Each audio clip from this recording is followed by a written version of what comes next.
JK கிரியேட்டிவிட்டியின் சார்பாக அனைவருக்கும் இனிய தைத்திருநாள் நல்வாழ்த்துக்கள். வணக்கம் மை டியர் அட்வான் அன்பீஸ், நான் உங்களில் ஒருவள் ஜேகே. என்னடா ரொம்ப நாள் கழிச்சு ஜேகே வந்திருக்கேன்னு பாக்குறீங்களா? எஸ், ஒரு ஷார்ட் பிரேக் அப்புறமா இந்த ஜேகே உங்களுக்காக வந்திருக்கேன். இன்னைக்கு தை திருநாள் இல்லையா? சோ தை திருநாள்ல பொங்கல் செலிப்ரேட் பண்ற விதம், என்னென்ன ப்ரொசீஜர் எல்லாம் பண்றோம் காலையில இருந்து, அதுதான் இன்னையோட விளாகா உங்களுக்காக நாங்க இன்னைக்கு டெலிகாஸ்ட் பண்ண போறோம். சோ இன்னைக்கு சுட சுட தை திருநாள் எப்படி நம்ம ஜேகே கிரியேட்டிவிட்டியில செலிப்ரேட் பண்றோம் அப்படின்றத வீடியோக்குள்ள போய் பார்க்கலாம் வாங்க.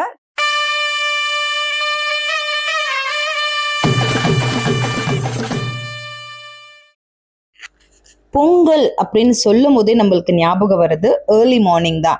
ஸோ ஏர்லி மார்னிங் எந்திரிச்சு வீடெல்லாம் க்ளீன் பண்ணி பூஜை ஷெல்ஃபு எல்லாமே தொடச்சி ஃபுல்லாக பூஜை பாத்திரம் எல்லாத்தையுமே நல்லா வாஷ் பண்ணிட்டு மஞ்சள் குங்குமம்லாம் இட்டு அந்த பொங்கல் பானை இருக்கு இல்லையா, அதுதான் இதில் ரொம்ப மோஸ்ட் ஸ்பெஷல். ஸோ பூஜை சாமான் கூட சேர்ந்து அந்த பொங்கல் பாத்திரத்தையும் அழகாக விளக்கி அதுக்கு நல்ல மஞ்சள் குங்குமம்லாம் இட்டு எல்லாத்தையுமே அட்டகாசமா பொங்கலை செலிப்ரேட் பண்றதுக்காக ஏர்லி மார்னிங்கே ரெடி பண்ணி வச்சாச்சு.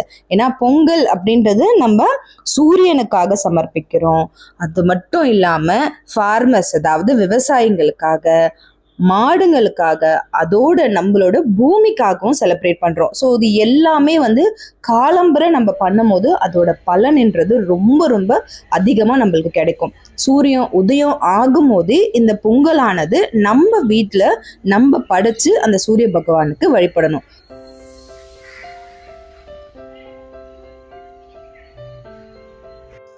இன்னைக்கு நம்ம பொங்கல் பார்த்தீங்கன்னா எங்க வீட்டில் இருக்கிற ஒரு குட்டி போட்டியோட தான் நம்ம ஸ்டார்ட் பண்ணியிருக்கோம். ஸோ ஃபர்ஸ்ட் தண்ணியெல்லாம் தெளிச்சு அந்த இடத்துல ஒரு குட்டியா கோலம் போட்டு நல்லா கிளீனா ஸ்டார்ட் பண்ணணும். ஸோ கோலம்ன்றது ரொம்ப பெருசா இல்லைனாலும் பரவாயில்ல, குட்டியா போட்டு நல்லா அஸ்பீஷியஸா அந்த இடத்த நம்ம ஸ்டார்ட் பண்ண போறோம்.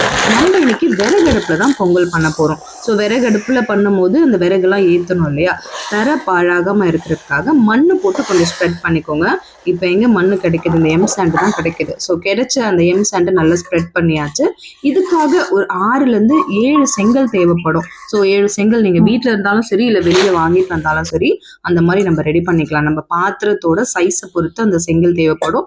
மேக்ஸிமம் ஒரு 7 செங்கல். ஸோ செங்கலுமே நல்லா வாஷ் பண்ணியாச்சு. இப்போ அதுக்குமே நம்ம மஞ்சள் குங்குமம் வைக்கணும். ஏன்னா இது சாமிக்காக டிவைனா பண்றோம் இல்லையா, அதுக்கு நம்ம மஞ்சள் குங்குமம்லாம் வச்சுதான் நம்ம ஸ்டார்ட் பண்ணணும். ஸோ வைக்கும் போது பாத்திரத்தை மேல வச்சு நம்ம பார்த்துக்கலாம். ஏன்னா எந்த அளவுக்கு கிரிப்னஸ் இருக்கு அந்த பாத்திரத்துக்கு, நாலா பக்கமும் அதுக்கு அனல் கொடுக்கணும். அனல் இருந்தால் தானே பாத்திரத்துல பொங்கல் எல்லாம் பொங்குறதுக்கு.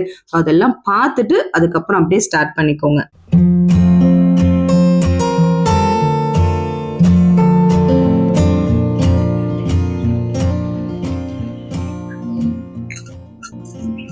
எங்களோட பொங்கல் பாத்திரத்தையும் மேலே வச்சு லைட்டாக பார்த்தாச்சு. ஏன்னா கரெக்டாக நம்மளுக்கு நிற்கணும் இல்லையா.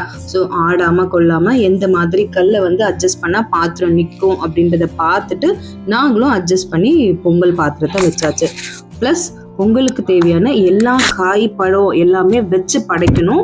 எந்தெந்த மாதிரியான காய், 7 வகையான காய் வைக்கலாம், 11 வகையான காய் வைக்கலாம், அது எல்லாமே படைச்சு விளக்கேத்தி பிள்ளையார் பிடிச்சி வச்சு அழகா எங்களோட பொங்கல், அதாவது சமத்துவ பொங்கலான இந்த விறகு அடுப்பு பொங்கலை ஸ்டார்ட் பண்ணியாச்சு.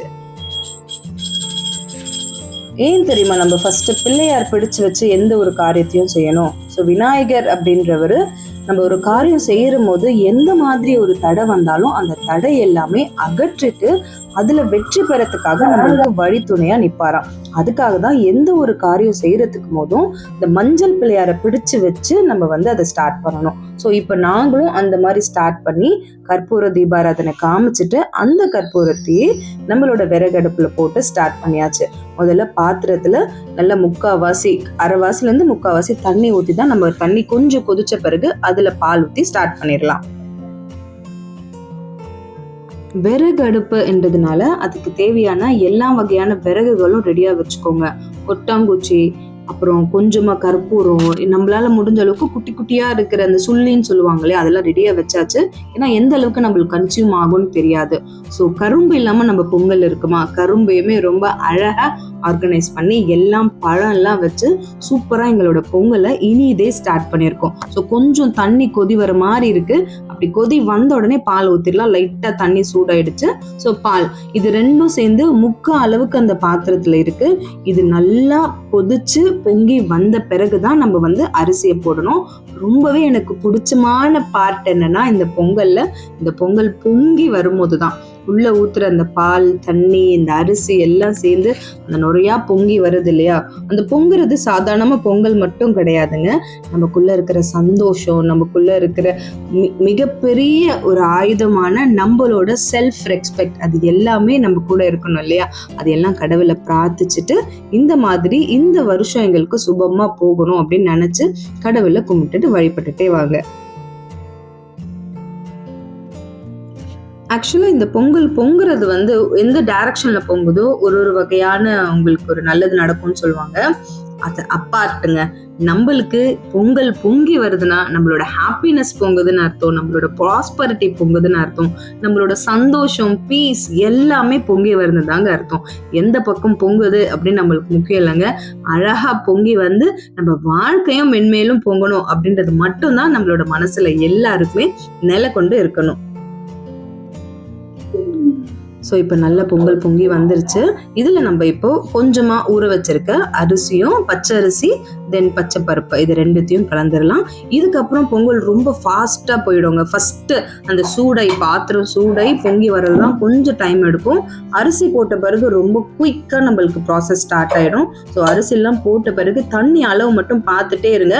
ஏன்னா தண்ணி திளம்பி வந்ததுன்னா அடுப்பில் திருப்பி நம்மளுக்கு பட்டு அடுப்பு எரியாமல் போயிடும். அதாவது அந்த அனலானது நம்மளுக்கு கம்மியாயிடும். ஸோ எல்லாம் முடிகிற ஸ்டேஜில் வெல்லத்தை இடிச்சு நல்லா போட்டாச்சு. அதில் ஏலக்காய்லாம் போட்டு நல்லா வாசனமாக கமன்னு பொங்கல் ரெடி ஆயிடுச்சு. சைட் பை சைடு வடை எல்லாம் சுட்டு தேங்காய் உடைச்சு அற்புதமா எங்களோட தை திருநாளான பொங்கல் பண்டிகையை சூப்பரா கொண்டாடிட்டு வரோம். இந்த மாதிரி ஃபேமிலியோடு சேர்ந்து எல்லா ஃபெஸ்டிவலும் செலிப்ரேட் பண்ணுங்க. ஒரு குட்டி குட்டி கான்வர்சேஷன், ஒரு குட்டி குட்டி மெமரிஸ், ஒரு குட்டி குட்டி செரிஷிங் மொமெண்ட், இது எல்லாமே நம்மளுக்கு லைஃப் லாங் மெமரியா கண்டிப்பா அமையுங்க. நீங்களும் இந்த மாதிரி ட்ரை பண்ணிட்டு எப்படி வந்தது அப்படின்றதையும் எங்க ஜேகே கிரியேட்டிவிட்டியில கமெண்ட் செக்ஷன்ல கமெண்ட் பண்ணுங்க.